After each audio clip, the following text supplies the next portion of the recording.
The assessor stood, leaning slightly against the table, rubbing his chin nervously. He looked at the map, with the various colored pins placed carefully at various points, each color to signify a degree to which the evacuation was proceeding.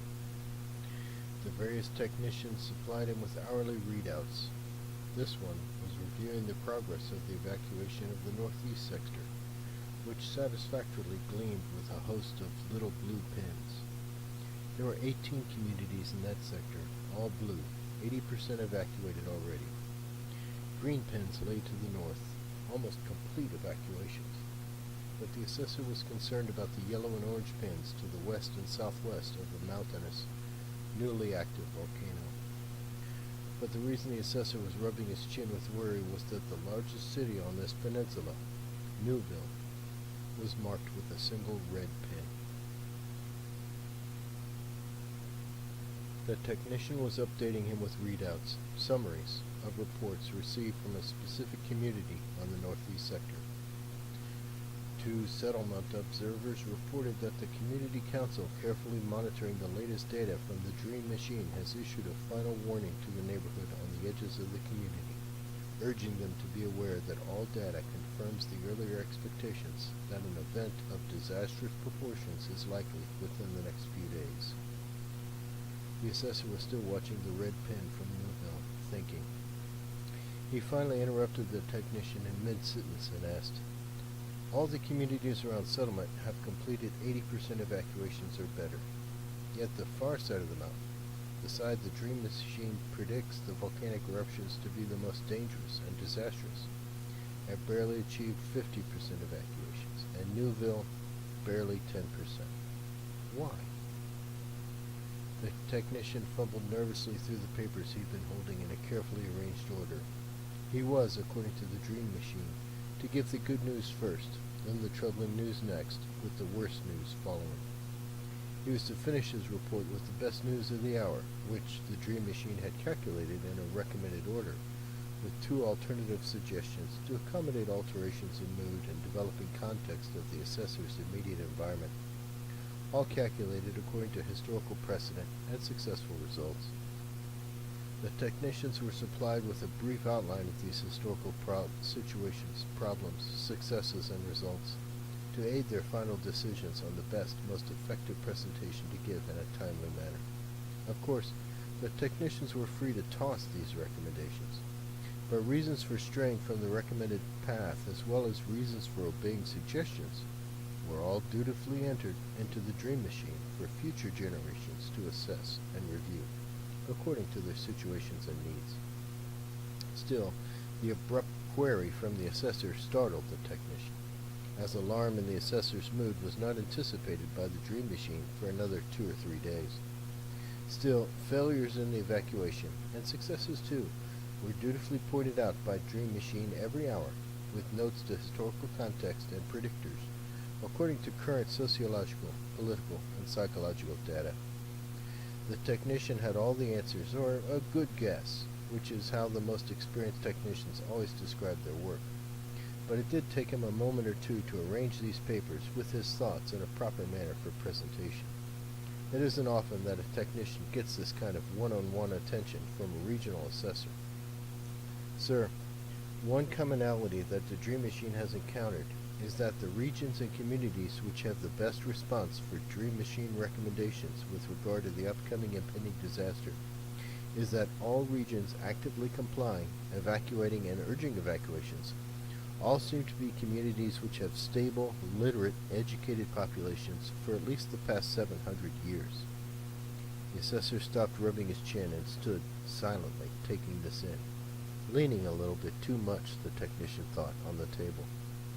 He turned to the technician and asked him quietly, patiently, "So you think this is a problem of education?" The technician was a little unprepared for questions regarding his personal opinion, but found this easier to communicate than the summarizing and extrapolating he'd previously been doing for the past several days. "Sir, I believe that these communities that are evacuating have a long history of understanding the value of the Dream Machine, whereas the communities that seem resistant to the Dream Machine because of their relatively recent literacy levels seem reluctant to follow advice given to them from millennia of accumulated wisdom given to them by outside cultures. The assessor was nodding, focusing on the red pin of Newville again. I just don't think the bulk of the population understand what the dream machine really is, sir. The technician was emboldened by the intimacy with which the assessor seemed to welcome his opinion and continued, Sir, Newville is in all of our minds, but clearly the families there who have contributed to the dream machine for generations will be heard. The assessor did not answer this immediately, but seemed deep in thought. How many observers do we have in Newville? The technician answered confidently, 70, with 12 technicians operating out of 5 centers, each headed by a senior director. The assessor knew this already, and had asked almost rhetorically, but then he remembered that he had not been given incoming data and reports from these observers in some time. When did the last observer report come in from Newville? The technician now fumbled nervously through the papers again. The part of his presentation was not to have come for some time yet, the worst news of the day. There was a risk of clouding the judgment and capability of the assessor if the worst news were presented out of context with better news. But a direct question always deserves a direct answer. The technician was mentally calculating how he'd enter details of this exchange into the dream machine as they prepared to speak. He knew his vocalizations of the last message received from an observer in Newville would impact the future, although he did not yet know how. He cleared his throat and spoke. Sir, the latest reports from an observer in Newville came in just 17 minutes ago and stated that all 5 directors had been arrested, all 5 centers ordered closed, and all 12 technicians ordered under threat of criminal prosecution to cease all technical work, especially regarding informing community members about the data incoming from the dream machine and its centers. The technician let this sink in as he saw the astonishment on the face of the assessor, but continued with a little good news. But all 70 observers are still free to observe and report, although they do include some of them have been attacked, on 2 occasions physically beaten, and generally face hostility whenever and wherever their identities become known. The assessor just stared at the technician, judging his posture and gestures for exaggeration or deception, according to the lessons he'd studied from the Dream Machine archives. He found nothing but honest truthfulness. When is the last time a persecution like this has happened? He asked the stoic technician. The technician had no need to review his materials for this question. This topic was studied by children in school whenever the Dream Machine was accepted and understood. Sir, persecutions like this are well known throughout history, but the last event of this magnitude occurred some 1600 years ago, 1300 years before the founding of Newville. The assessor knew this too, of course, but needed to hear it aloud for confirmation. He stared at the red pen and then allowed his attention to drift to the model of the volcanic mountain that rose on the table above the Newville pin. They could not have picked a better time for this persecution. The technician spoke from his heart. Their timing is very unfortunate, sir. The assessor thought and analyzed the pins. What community that has evacuated at least 50% so far is most closely linked culturally and politically with Newville? The technician excused himself, promising to review this matter through the Dream Machine and make a report back to the assessor in a few minutes. He disappeared behind a console, and the assessor could hear him frantically entering data, and the comfortable hum of the data output soon followed. He emerged only a few minutes later. Sir, there are 2 possibilities. Poolville is closest geographically and has strong economic ties to Newville, but Anderville, which is a little more distant, was only recently granted independence from Newville's political system. The assessor considered his options, finally realizing that a choice did not necessarily need to be made. How distant are they in terms of travel? The technician had that answer immediately. Sir, Poolville's within a day's travel, Anderson perhaps 2, but with the evacuation clogging the roads, there could be delays. The assessor issued an order, and the technician carefully noted the exact phrasing, as well as a few brief words on his emotional state at the time. contact the directors of Pullville and Anderville, to each take with them 2 technicians, enter Newville, and confront local authorities on the gravity of the situation. Then require them to report back to us any response and all information they can gather. The technician hurried away. The assessor then reviewed the last reports of the geologic activity and graphs and charts as to historical context, predicting likelihoods of eruption. He watched the map again as if expecting something to move. The dream machine altered the color of one community from blue to green, and then another from orange to yellow. The red pin remained red. The assessor looked at the clock, then contemplated the possible arrival of his emissaries to Newville. They won't make it today, he muttered to himself, tensing his hands into fists. By tomorrow afternoon, I should know something. Newville. Newville lay directly in line with the expected outflow of magma and superheated gas and debris from the impending eruption of the massive mountain that dominated the horizon throughout much of the peninsula. Throughout history, the dream machine recorded periodic eruptions had scoured this area. The result was a very dangerous patch of ground, yet due to the volcanic ash in the soil, a very fertile and attractive place for settlement. Soon after the ground had cooled, plants immediately took root in this soil, and farmers very quickly learned to make use of these patches of ground. It was fertile and lush, with abundant rainfall and predictable seasons, yet no permanent community had been founded in the whole area until relatively recently. People educated with the dream machine using its data as an indicator for likelihood of eruptions calculated that several hundred years of dormancy could be expected, and a bold scheme was hatched. A whole new community would be built there, nearest to the volcano, in the midst of the lush valleys. The founders of this community decided to label this new experiment Newville. Newville had been settled 300 years prior to the events which now troubled the assessor. In those days, education was at last succeeding to reach the majority of the people in the peninsula. The carefully designed steps to better humanity, carefully itemized and calculated by the dream machine, and circulated by the various directors for release through technicians at various centers, had at last succeeded. The dream machine was becoming victorious and was widely celebrated as the best thing humanity had ever encountered. The manufacturer was widely celebrated. Festivals were set and followed each year, celebrating the birth of the dream machine, the success of its mission, and the genius of its design and construction.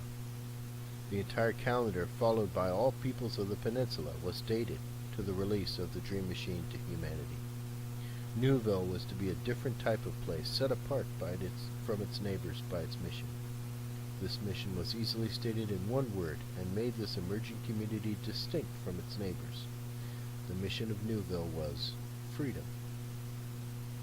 Freedom was not something easily achieved, then or now. Throughout history, people in one community after another had tried with varying degrees of success to guarantee freedom to its populace, but always at some point freedom had to be curtailed and sacrifices made on behalf of the community. This took place in one instance during a famine.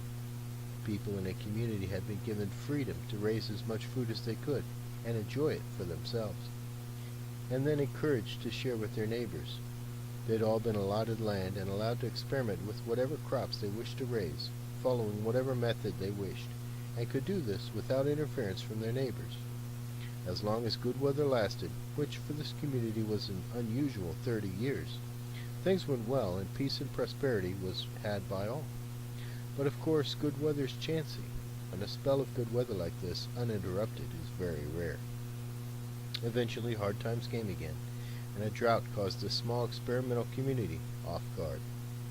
They had prepared for eventualities like this in the past, of course, because of shared collective wisdom, but this community had, with their long spell of success, laid aside the thoughts of doom and celebrated for the moment.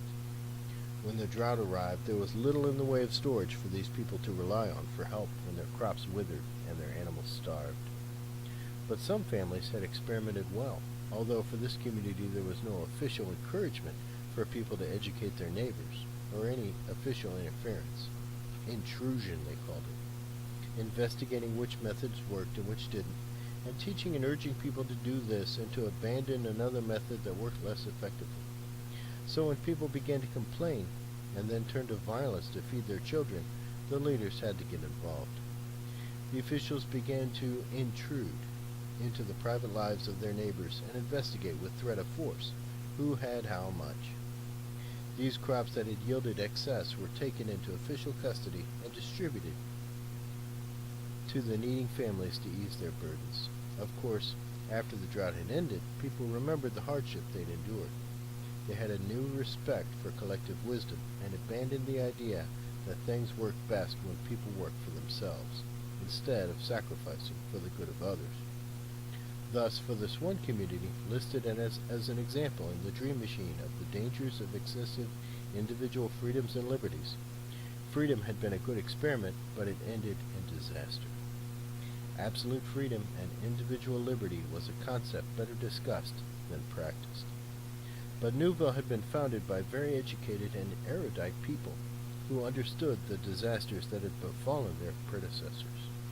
They each had a dream machine. Some of them had been technicians, and they scrupulously followed recommendations given by the dream machine as to how best to set up a society enjoying the maximum amount of personal liberty, yet still enjoining some of them to somehow want to sacrifice on their own, according to their inclinations and abilities for the good of all.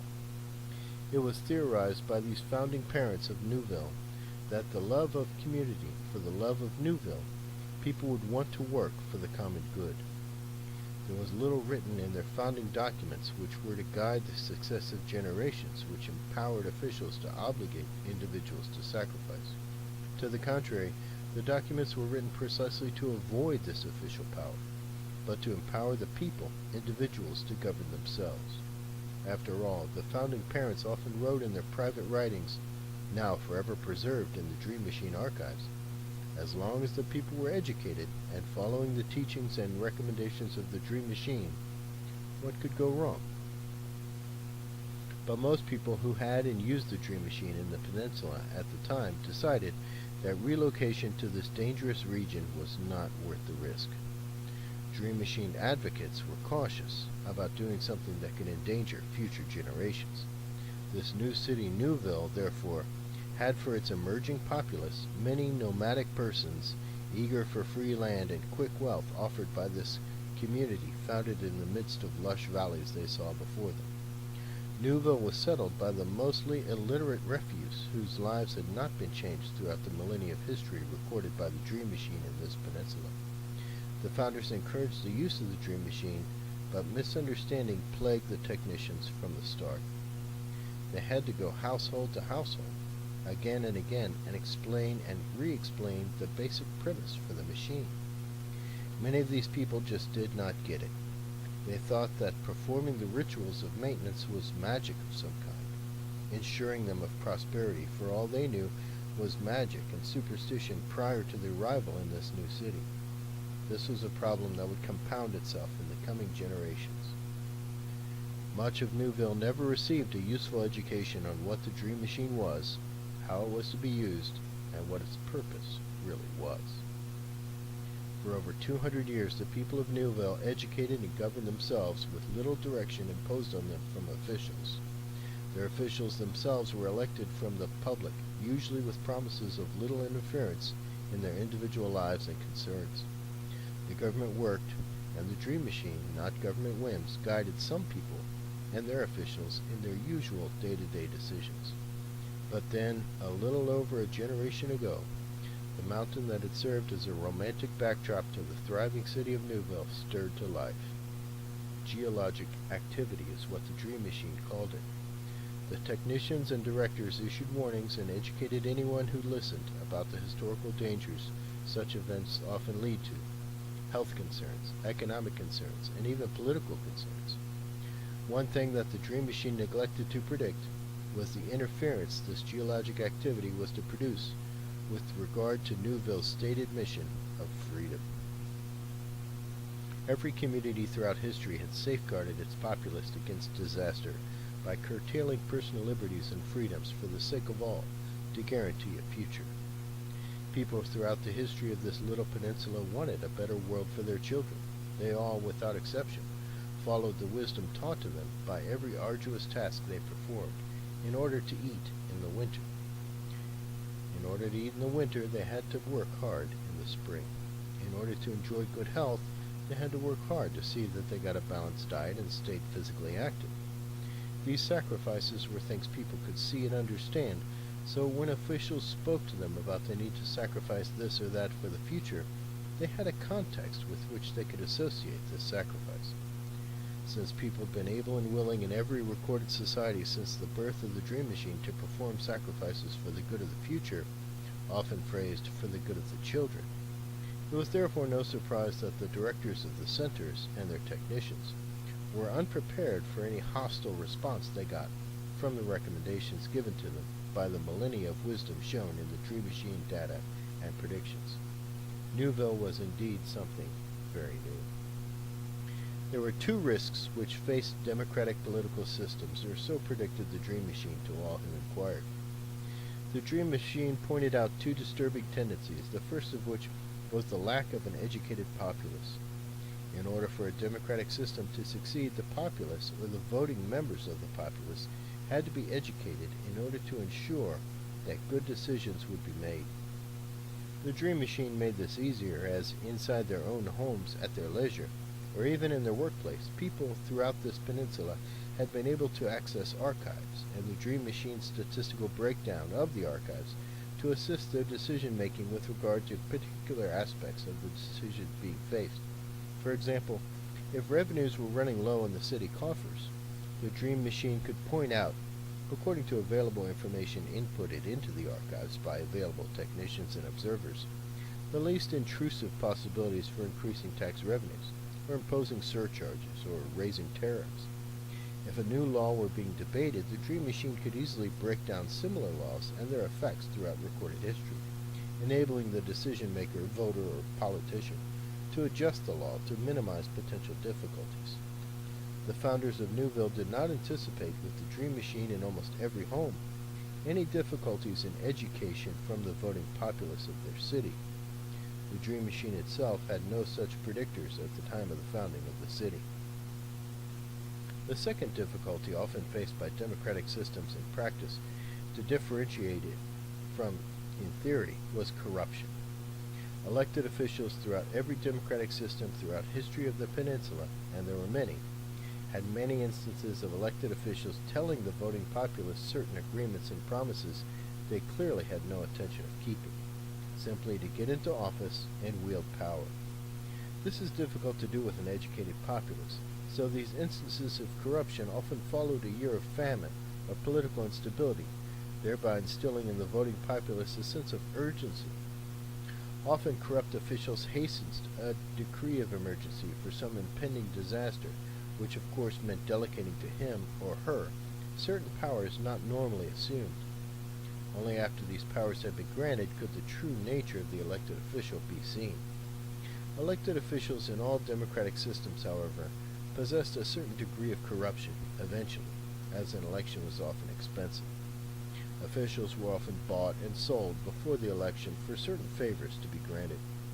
Eventually, all the elected officials of almost every democratic experiment experienced throughout the history of the peninsula ended up being from a limited wealthy class, expressing similar values and decisions which benefited their own class, at the expense of the common man. Again and again the Dream Machine could spout out caution, warning signs to be watched for, and advice on candidates to vote for to prevent such occurrences from happening in a given time or place.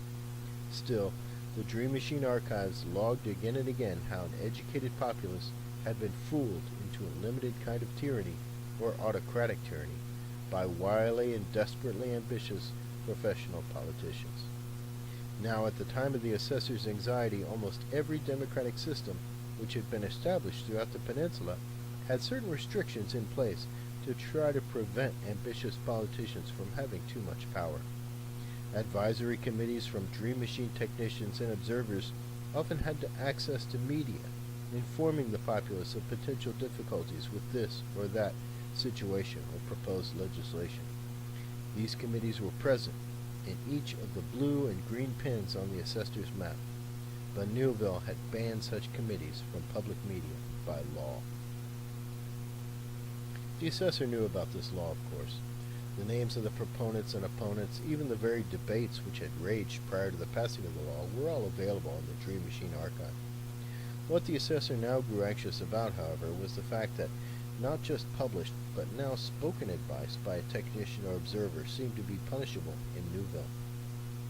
This had been attempted again and again by tyrants throughout history, but seldom had it achieved any kind of success. The Dream Machine was at a loss to explain possibilities as to how the state could come to exist in this modern day. It's seldom today that a technician will access the archive with a question and return with no answer. The Dream Machine can always postulate theories, but these are often of very little use. The hope of the assessor was for nearby directors and technicians to locate the opponents of this law, convince them to somehow, show media broadcast on the impending disaster, and report back to him. There were friends of the Dream Machine in powerful places in Newville. Even though regular updates from observers had been scant from Newville in the past couple of years, enough information was available to ensure the directors and technicians would have safe travel and time to meet people and get discussions going. This was, of course, information given to the assessor by the Dream Machine technicians, based on available information in the archives. The assessor knew that the real situation in Newville might be completely different than the expectations which had been given it. He disliked the idea that the Dream Machine could be completely inaccurate with regard to Newville and the political situation there, but then again, the Dream Machine had only context to rely upon, and from what he had learned, there simply was no context to fit the situation in Newville. The assessor could understand how a tyrant might try to silence the technicians and observers in a community, but the idea that even individual speech could be silenced successfully meant that the arresting officer had to be hostile to the Dream Machine. The members of the court hearing cases, even members of juries. The media publishing the events of the day had to be hostile. And what were they hostile to? The accumulated wisdom of 2,000 years of continuous archive interpretation and data extrapolation? Why?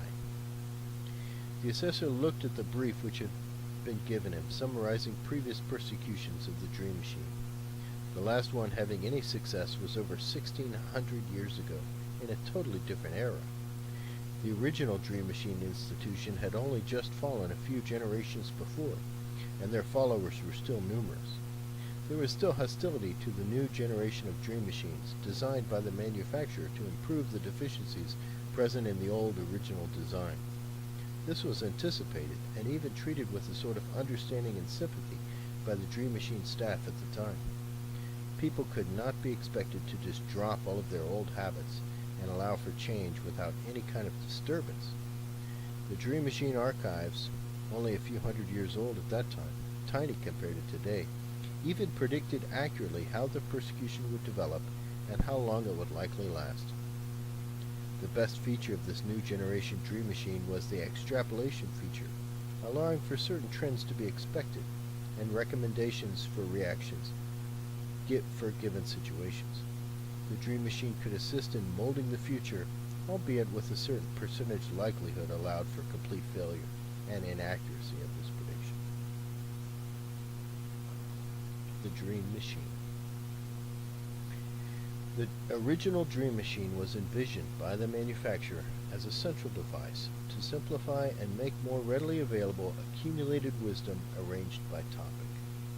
The original Dream Machine was to be housed in a central building carefully constructed according to accumulated engineering techniques and wisdom, and cataloged in the Dream Machine archive to last 1,000 years. The Dream Machine itself was located at the center of the structure. The original data screen, which output data according to the request of the technicians, faced the entrance of the building, while the innards, the electronic parts, the memory banks, and keyboards, data entry controls, were behind the screen. The original design was for the convenience of the technicians, so they would not be disturbed and could work in peace. Yet these were different days. This was, after all, more than 3,000 years before the assessor's anxiety. People were not literate at all, and lived according to a variety of superstitious beliefs, and guided often by completely self-absorbed tyrants who lorded over them in tiny, village-like clusters. Still, disasters often befell them, and it behooved the tyrants to try to avoid disaster and preserve a kind of prosperity and peace. They all approved the funding for the construction of the Dream Machine. They all thought it would be good to provide free information on important topics to all who needed it. Most of all, each of them could not protest and be the only single ruler to oppose a clear benefit for future generations.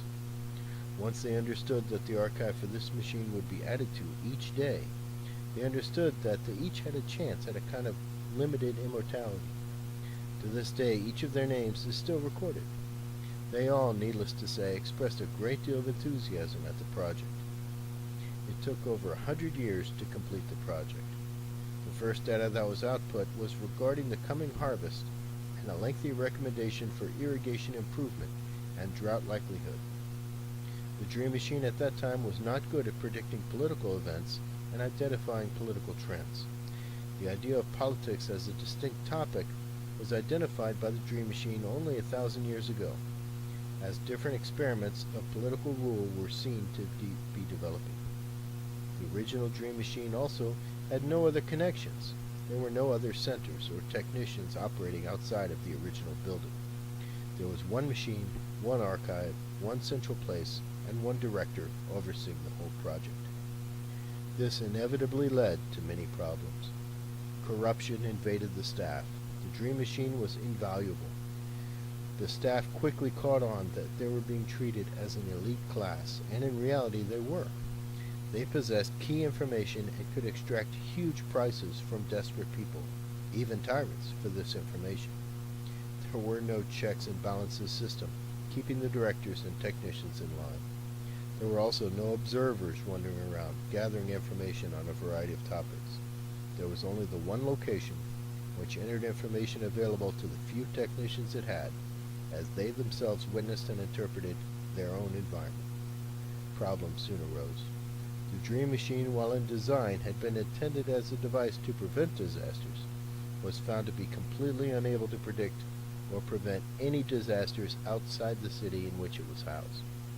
Eventually, floods and earthquakes, fires and famines came and went in different parts of the peninsula without even a word of caution from the Dream Machine technicians, despite direct requests for advice, simply because the technicians had never ventured far from the city in which the original machine was housed. Eventually, even this city was not immune to surprise disasters, as the technicians neglected this original machine, and parts of the archive became inaccessible, and parts of the features of the original machine broke and were never adequately repaired. Soon, within 1,000 years of its first accurate predictions, the original Dream Machine probably stopped working altogether. The staff, never visible to visitors or outsiders, kept up the illusion that the Dream Machine worked by making elaborate displays and paintings, which were shown through the original screen, now pitted and blurred with generations of abuse and neglect. These hazy and fogged images were interpreted by the technicians as a fortune teller interprets cards or tea leaves or creases in a person's palm. The original Dream Machine became a cult, and faith in the institution of the Dream Machine faded more and more with each disappointed generation. But the manufacturer, wholly separate from the director and technicians, had not disappeared. The manufacturer occasionally sent emissaries to check on the Dream Machine. During the first 1,000 years, they were always welcome and recognized. They would set up clinics and train the technicians on skills that had waned since their last appearance.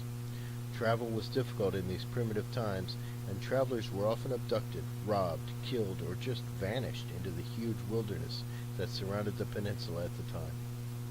It was maybe once a century that emissaries would wander into the city and meet with the director.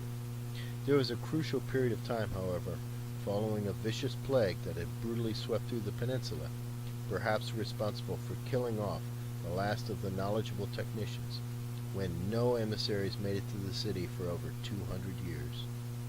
When at last an emissary made it, the whole system had long since collapsed. It's possible, even probable, that other emissaries had made it to the city before him, but he's the first listed in the existing archive simply because he made it back to the manufacturer to report on the situation, thus preserving his report in the archive of the current Dream Machine system. The only existing Dream Machine in the world which had elevated civilization, at least in this limited area, was now described in mythical terms and now lay in a complete state of irreparable ruin. The emissary himself was not even recognized. He reported that the maintenance rituals had been dutifully conducted in elaborate display, yet the machine itself had long since stopped functioning. The technicians at the site had somehow become convinced that the ritual itself would magically provide security and prosperity. The machine was dead, and the rituals a crude farce, all show and no substance. The director he had met had seemed to be a wild man, crudely dressed, and did not even know the proper name of the Dream Machine, the Model 1A. He'd called it Dream Machine because it supposedly now spoke to him, and only him, in dreams. The period of time that it spoke to people through the screen was now described as a lost golden age, when wisdom spoke directly to the people. Now wisdom lay only in his office, so no clinics or repairs were necessary. The director even doubted aloud to the emissary whether the manufacturer even existed, for surely the Dream Machine existed since time began, or so he theorized. The emissary was rudely treated and thrown almost bodily from the temple and the city. He survived a very difficult journey to report on the problems. The manufacturer decided that a new design had to be put into production. The troubles with the old design were outlined, and each dealt with in turn. The old design was site-specific, not able to deal with troubles in faraway places. The old design was prone to interruptions of service, as the one machine periodically had to be adjusted and maintained, so during these periods no information at all was available. The old design was doomed to corruption, as access was limited, supervision almost non-existent, and the service so valued that price for the information almost immediately inflated to enormous sums. These deficiencies were fixed, a new design was made, and envoys were sent to circulate the knowledge and train new technicians. The new model was called Model 2A, yet the name Dream Machine was printed in the two dialects existing at the time in the peninsula. This was to ease confusion, hasten the transition from the old system to the new, and accelerate the acceptance into people's homes. Amazingly, many of the old staff immediately embraced this new technology, assisting greatly in its spread. The education levels at the time, woefully inadequate by today's standards, were sufficient that a class existed that could be educated and understand the purpose and workings of the new system. A new body of technicians, directors, and assessors soon emerged. Units began to pop up everywhere throughout the peninsula. Of course, educated persons made the best technicians, so the staff initially was made up entirely of upper-class volunteers from urban centers. The new Dream Machine quickly predicted a problem accepting leadership from so limited and specific a demographic, so efforts were quickly made to attract representatives from each of the disparate clans and tribes that then constituted the population of the peninsula. The problem was thought to be dealt with, and no further attention given. The new device was designed around problems with literacy, possibly to attract the nomadic peoples of the peninsula. Instead of keyboards with letters to be typed and entered into the system, a single knob was offered, protruding from a kind of handheld box, which was connected by wire in the early days to the Dream Machine. The Dream Machine had a screen on the box from which various images were displayed. There was an optional feature available, usually only to the senders, which allowed whatever was on the screen to be printed on pages. Every Dream Machine was connected by a wireless connection to every other. In order to get information from it, the knob was rotated, giving the viewer a menu of items to choose from. These at first were catalogs and categories, and then each category grew more specific and detailed as the knob was moved about. At the centers, keyboards allowed direct questions and queries to be entered, as well as information added to the archive. Normal public viewers could access any part of the archive, though, through their visual menus, but could not enter data for storage.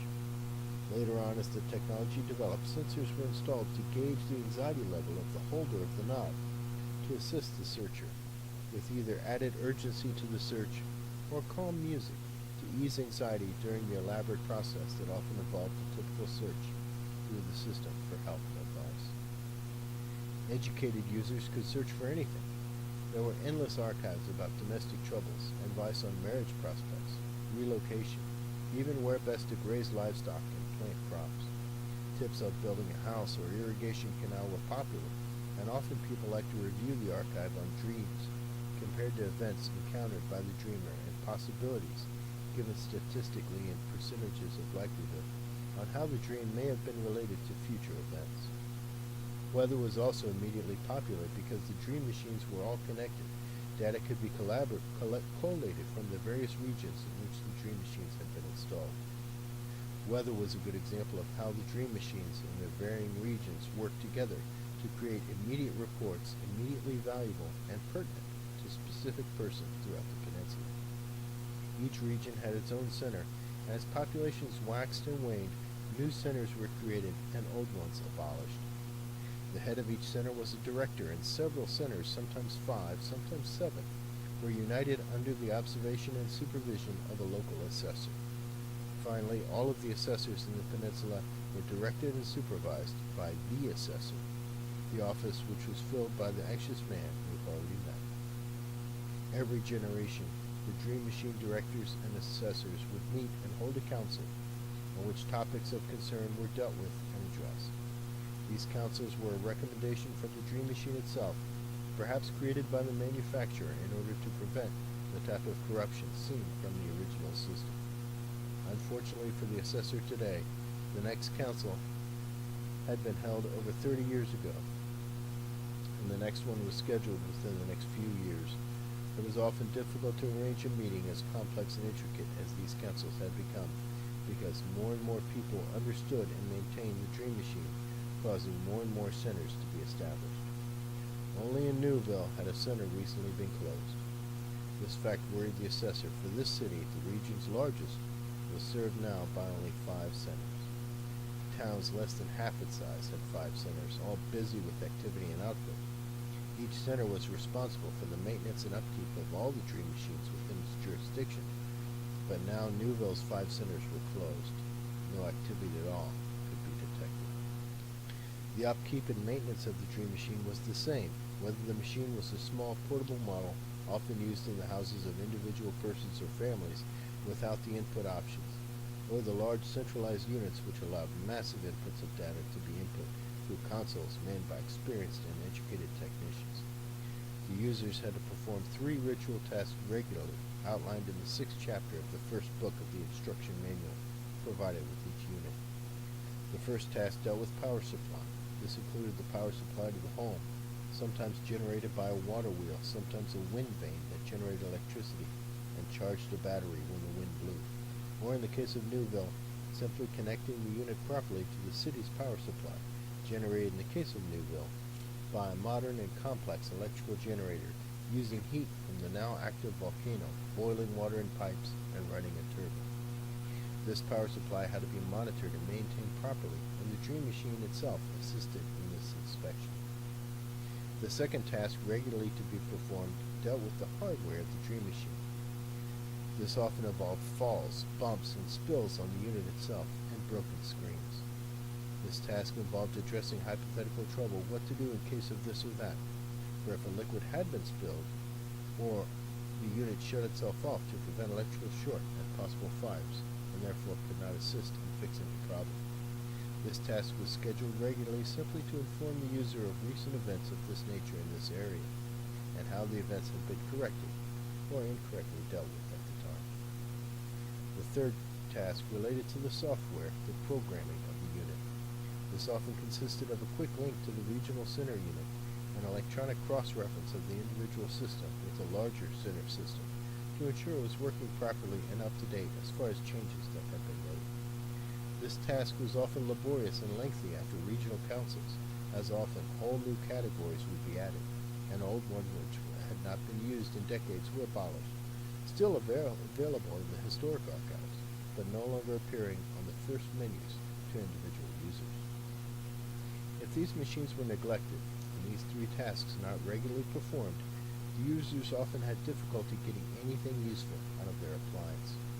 This could be because it did not work due to electrical trouble, or a spill of liquid had caused it to shut off automatically, for example. Or maybe a recent console had altered the format, and if the user had not been paying attention to updates, perhaps he no longer knew how to access the new menus, or even knew how to turn the unit back on. Technicians regularly made rounds. They tried to visit each individual house in their region once every 2 years to update people in person to recent changes and try to address individual problems as they found them. Still, to add yet another safeguard, individual users could always visit the local centers, even sometimes taking their units with them to have them serviced or attend classes. Yet there were often fees levied for these additional services. The people had to be encouraged to learn for themselves and how to maintain and preserve their units. The reliance exclusively on the center and its technicians to maintain the technology is what led to the corruption of the first dream machine. Thus, all responsibility ultimately fell on the individual to maintain and service their individual dream machine. If he was to use this service, it was the people that made the technology possible. Reports from the Poolville emissaries. Early the next morning, the emerging sunlight, as ominous red-orange, found the assessor with little sleep still hovering over the map, staring at the troubling red pins stabbed into Newville at the foot of the mountain. A technician rushed in with a small stack of papers and began to inform him of the progress of this or that evacuation, weather reports, and earthquakes that had been measured in the surrounding area of Newville. There were no reports from Newville, yet a report had been received from the director of Poolville, who had somehow already entered Newville, accessed one of its centers, and activated the dream machine output controls. His report startled the assessor, and he tugged at his chin nervously while listening. Begin report. Report from Newville, Eastern Center, by the director of Poolville. Identity confirmed. Marked. Urgent. Assessor. I earnestly hope this dispatch reaches the archives without technical trouble and interference. I've successfully entered Newville, as the roads are not clogged with evacuating persons, but quite empty and well maintained. It was actually a pleasant journey, as each person we encountered seemed totally at ease, friendly, and without worry. Were this at any other time in my life, I should be feeling quite relaxed, but the ease and pleasantness of the trip has alarmed me to quite a degree. I've decided to activate this center, and despite published warnings of threat of law, I've empowered this center and activated the output to publish this report. It is certain that the electrical power here will set off alarms and we shall be arrested soon, but I believe the urgency of this report outweighs all concerns. The mountain is in a high state of agitation. There is an orange glow visible from the peak, and smoke is venting steadily. We experienced 2 small earthquakes during the journey, although the tremors have not recurred since we've been inside the city. There seems to be a festival of some kind taking place. Thousands of people are in the streets. Many of them have obviously been to the mountain, as sulfur stains their clothes. They reek of sulfur. Many of them exhibit small burns to their body or clothing from proximity to the volcano, and smoke stains their faces. These people, especially the ones exhibiting smoke stains and sulfur smell, seem to be in a state of intoxication, incoherent to vocal queries. The most alarming thing I saw was a school class, all neatly marching in rows, all in their uniforms with their teacher, all exhibiting smoke stains and a strong sulfur smell. The teacher, who walked with a dazed expression, was especially unresponsive. Many of the young children, all clearly intoxicated by vapors, even had their hair singed in places and burn marks on their faces and arms. I'm going to leave one of my technicians here to set the unit to record video and audio of this confrontation with the police, for they are bound to come and shut down the center and arrest him. I want you to have all the information available, and I think the exchange between the technician and the arresting police may be more useful to you than my reports. I'm going with my other technician to consult the addresses forwarded to me by you regarding sympathetic persons of high rank who may be able to override this ban in place and get some kind of warning out to the populace. I must say in closing that it appears to me that some sort of citywide cult has taken hold in this city, in which intoxication by the volcanic fumes forms some kind of ritual. It's possible that this intoxication and the growing desire for it is what motivates these officials in appeasing the demands of the populace and enforcing the prohibitions against the centers, warnings as to its dangers, etc. I will try to achieve some sort of publication of a warning to the people about what is going to happen, perhaps sooner, I fear, than the Dream Machine has predicted. The venting smoke, the burns I've seen, and the earthquakes seem to be ill omens to me. I shall feel lucky if tomorrow finds me healthy and not under arrest. If I do locate sympathetic persons of influence, I shall continue to the central center here and try to reopen it with my technician and submit another report later today. I shall not return here unless we are successfully evacuating a significant number of local persons. I do not believe, given what I've seen, that this is going to be likely. I estimate that 25% of the population is actively exposing themselves to the volcano and its fumes, if not more. Insanity rules here. I'm signing off. This dispatch had been sent personally by the director of the Poolville Center. Date and time of original composition follows. The center of dispatch was Newville, Eastern Center. Note: routine maintenance of the units at this center have not been performed for 14 days. End message. The assessor took this in. He complimented the technician for including the note tagged at the end of the dispatch by the local unit in Newville. This safeguard had been installed to update the control center if negligence was taking place. Similarly, when individual units were activated in homes, trouble alerts would often be sent to the local center, so technicians could juggle their scheduled visits accordingly. This data was also stored and accessible, allowing the control center to assess how well a population was using and maintenance their Dream Machine system. This was the next assignment given to the technician. He was told to assemble a report showing the maintenance of individual units within this sector. His eyes grew wide with surprise at this request. A breakdown of scheduled maintenance of individual units was a lengthy report, and Newville was a huge city.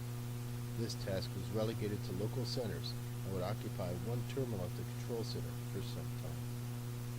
In the midst of this impending disaster, this report, routine and cumbersome, seemed totally out of place, but it was not the job of the technician to second-guess the assessor.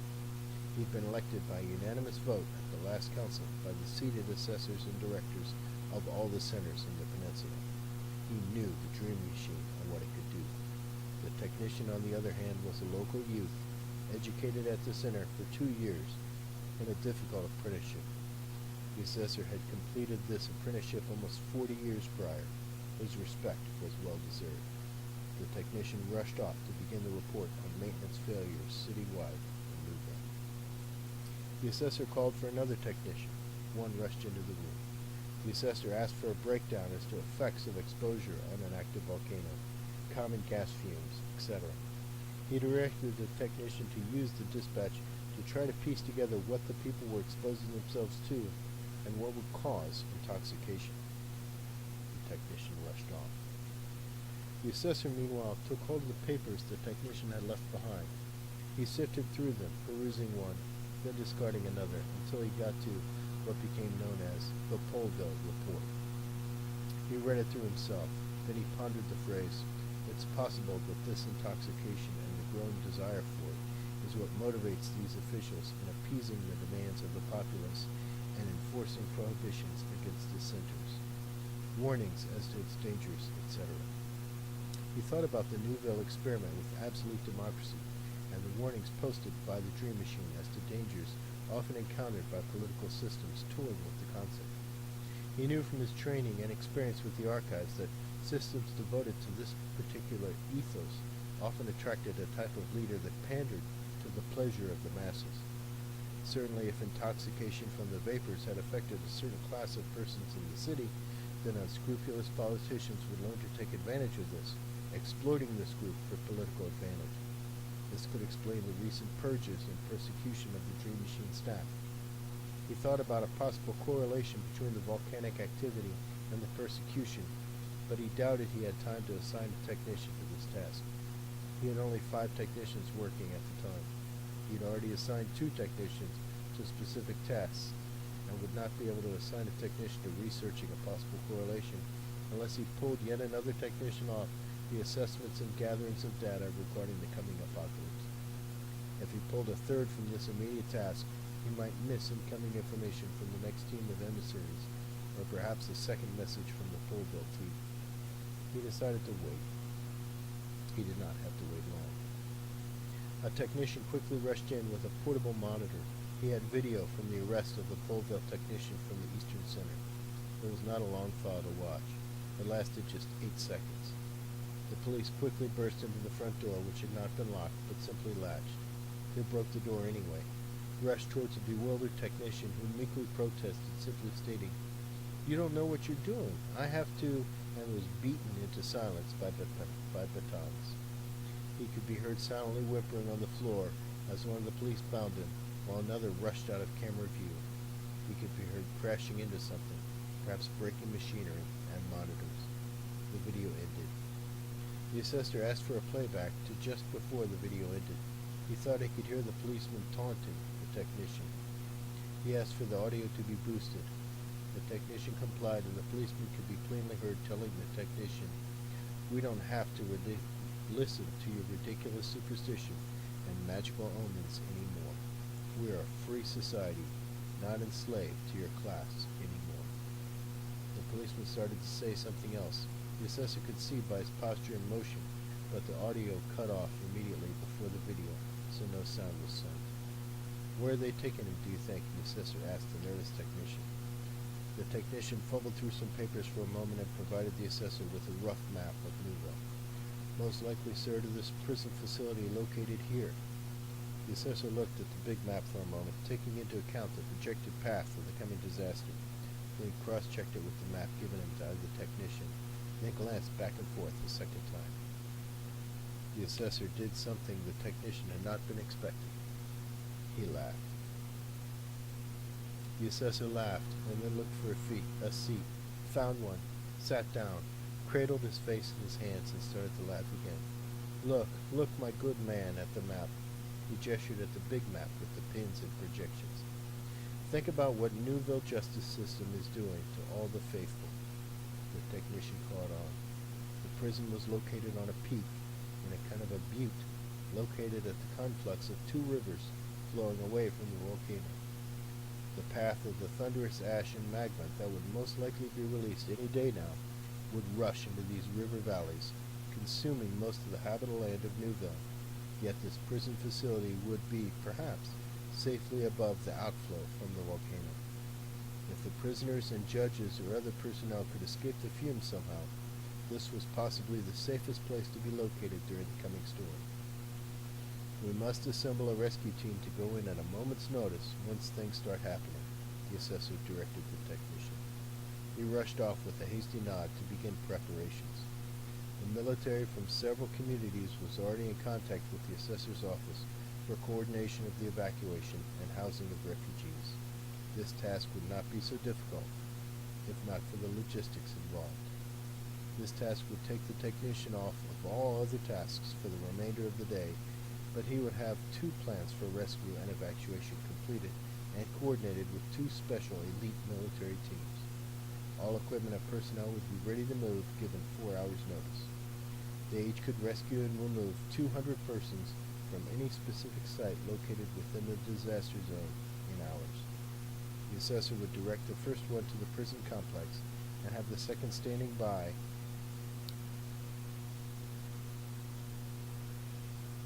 in as close a location as possible, waiting for reconnaissance reports. The assessor dozed. He'd been awake for over 30 hours now, and was given a recommendation to sleep when he could, because once the eruption took place, he would likely be needed for at least 12 hours more of directing the rescue and housing operations.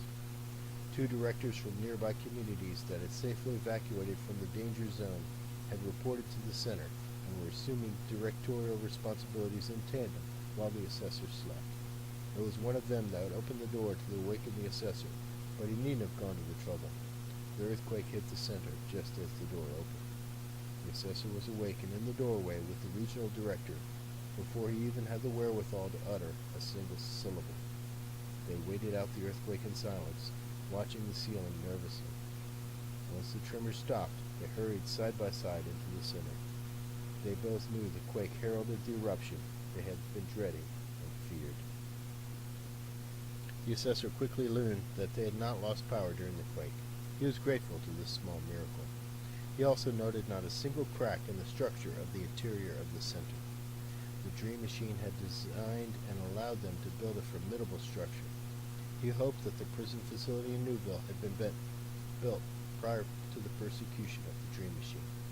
But since most of the institutions in Newville had been founded by Dream Machine data, most likely the bulk of the official buildings had been similarly influenced by the wisdom of the ages. The persecution was, after all, a recent phenomenon, and to be short-lived one at that. He tried to awaken himself fully as he realized that technicians had been handing him papers and giving him quick updates. Apparently, the Dream Machine had accurately predicted the major eruption 20 minutes in advance, and the tandem directors had initiated the 2 rescue missions, which would be in operation and arriving in Newville and the surrounding areas within the next 3 hours. Sadly, all instrumentation in use in monitoring the mountain, those that had not been found and smashed by Newville police, an eruption had been destroyed by the eruption. They could only guess, based on Dream Machine recommendations, as to the conditions of the site and the rescue missions would encounter.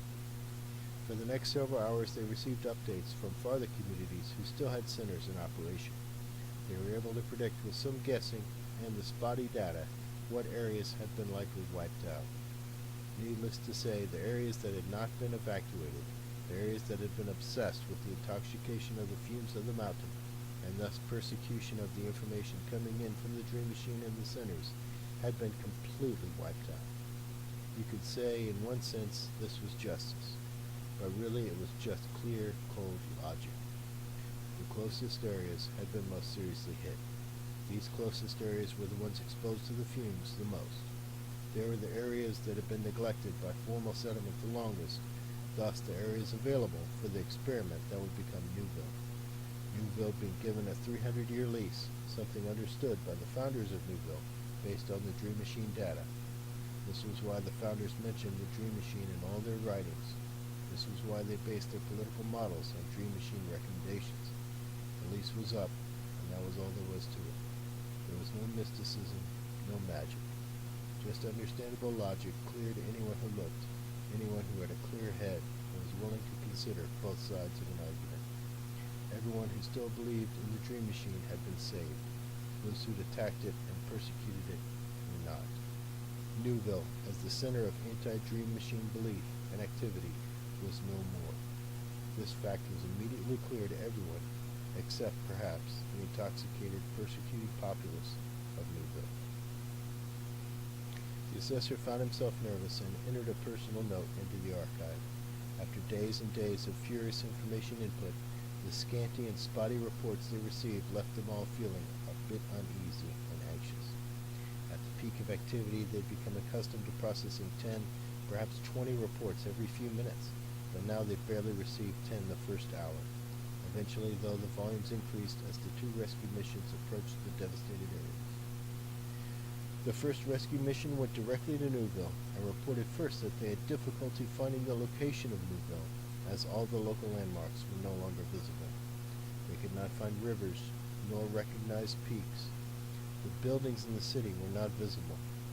They finally had to fly outside the region of Newville to triangulate on recognizable features unaffected by the eruption and backtrack from those to where Newville should have been.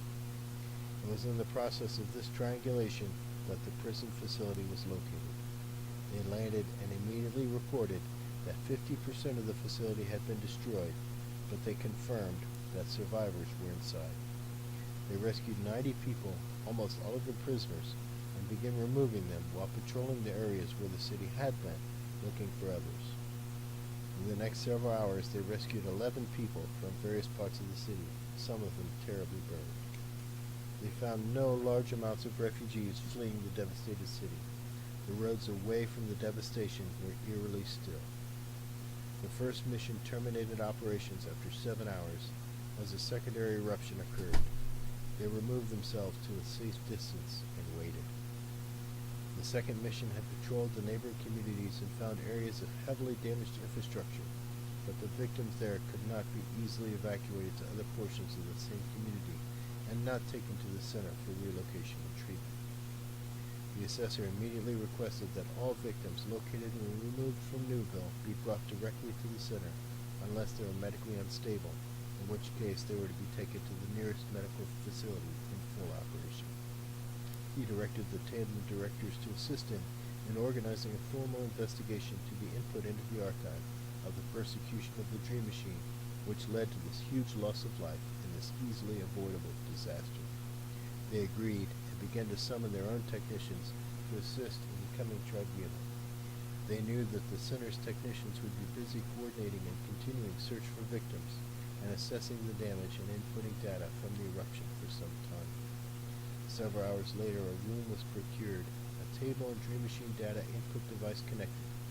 The technician was briefing the directors as to the best way to be sure the most accurate material was obtained for him to input.